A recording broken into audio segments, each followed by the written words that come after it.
అదేదో నిశ్చేష్టుడై ఆశ్చర్యంతో అచ్చురువుతో ఒక సినిమా చూస్తున్నట్టు ప్రేక్షక పాత్ర పోషిస్తూ ఉంటారు. ఇదంతా కూడా కొత్త పోకడలు ఈ ప్రభుత్వంలో. ఈ పచ్చ సైకోగాళ్ళు ఒక బీసీ మహిళ, కృష్ణా జిల్లాకి ప్రథమ పౌరురాలు, ప్రథమ మహిళ,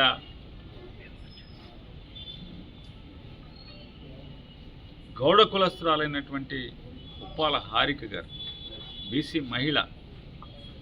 ఆవిడ గుడివాడ నియోజకవర్గం గొడ్లవల్లేరు మండలం నుంచి జడ్పీటీసీగా ప్రజల చేత ఎన్నుకోబడి ఆ నియోజకవర్గంలో వైఎస్ఆర్ కాంగ్రెస్ పార్టీ తను ఏ గుర్తు మీద అయితే గెలిచిందో ఆ గుర్తు మీద గెలిచినటువంటి ఆ పార్టీ యొక్క సమావేశానికి ఆవిడ భర్తతో కలిసి వెళ్తుంటే, అంటే కే కన్వెన్షన్, అంటే కొడాల నాని గారి కే కన్వెన్షన్లో వైఎస్ఆర్ కాంగ్రెస్ పార్టీ సమావేశం జరుగుతూ ఉంటుంది.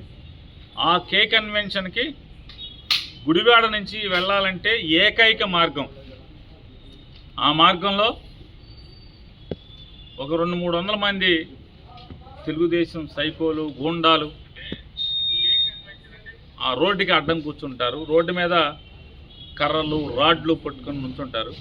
వాళ్ళకి రక్షణ వలయంగా చుట్టూ 100 మంది పోలీసులు ఉంటారు. వాళ్ళని ఎవరు వచ్చి దాడి చేయకుండా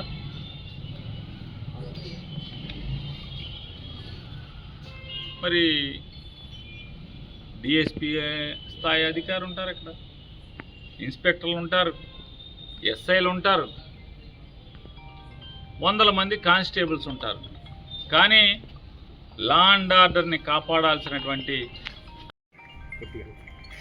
ఆల్రెడీ ఈ చంద్రబాబు నాయుడు గారు తెలుగుదేశం పార్టీ ఏదైతే కాల్ ఇచ్చిందో,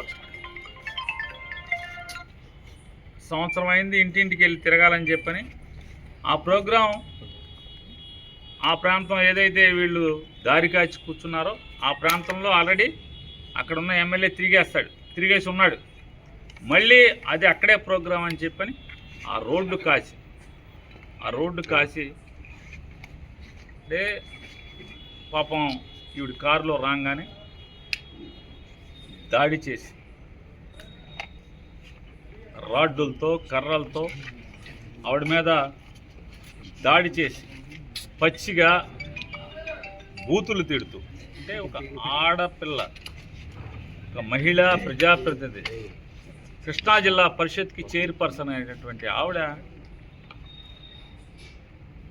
మీద దాడి విపరీతమైనటువంటి, అంటే కారుని పచ్చడి చేస్తుంది. ఆవిడ మీద దాడికి ప్రయత్నం చేస్తే డ్రామాగా కొంతమంది ఆపుతూ ఉంటారు, పచ్చి బూతులు తిడతారు. వినలేనటువంటి, భరించరానటువంటి పచ్చి బూతులు. మరి ఇంట్లో తల్లి, చెల్లి, ఇంట్లో వాళ్ళకు ఉన్నారా లేదా అర్థం కాని పరిస్థితి. పచ్చి బూతులు ఆవిడని తిట్టి చంపటానికి ప్రయత్నం చేస్తే కనీసం పోలీసులు ఒక్కడిని అదిలించటం, బెదిరించటం, ఆవిడని రక్షణగా నిలబట్టడం ఏమాత్రం చేయకుండా ఆవిడ కారుని తాళ్లు కట్టి తీసుకెళ్లి పోలీస్ స్టేషన్ తీసుకెళ్లే ప్రయత్నం చేస్తారు. ఆవిడకి రక్షణ కల్పించాల్సిన పోలీసులు ఆవిడని కారు దిగమంటారు, అంటే కారు దింపి చంపేయిద్దామని.